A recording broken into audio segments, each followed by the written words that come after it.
what's working right now on the marketing front, on social platforms, kind of activations that you're doing? And how is it that you decide with your team, like where to put the money and the energy? Is it more like brand awareness? Is it more like direct return on investment? Like, how do you conceptualize that?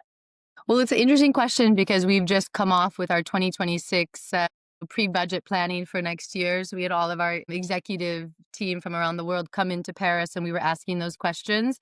To answer firstly of like where do we put the dollar? We're still startup mode. Yes, we've produced last year 500,000 bottles, and we're typically doing 3 or 4 times growth every year. But we need to ensure that every dollar there's an ROI, and it's helping to support our trade and our partners. So that's very much kind of where we are. That being said, we also want to ensure that French Bloom is present where culture is shaped.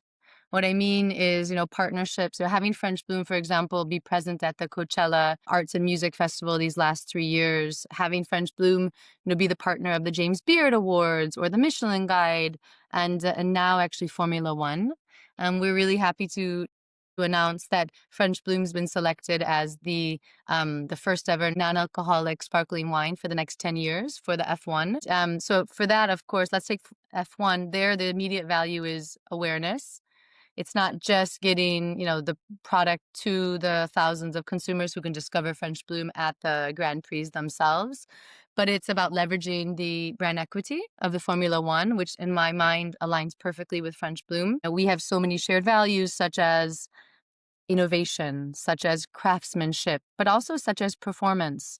And, French Bloom is really starting to go more into the performance space, the performance territory, because we were present at the Roland Garros, for example, the French Open this year, and now with the Formula One. But here, it's not only, as I said, the opportunity to have the awareness, but performance fits in well with French Bloom because many of our customers are actually choosing to drink less because they want to perform at their best. And so you can expect to see us a little bit more in that space.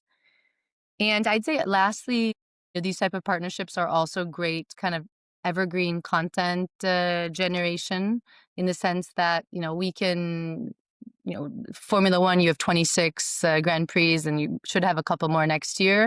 So it's an opportunity to kind of keep French Bloom anchored in cultural credibility throughout the year.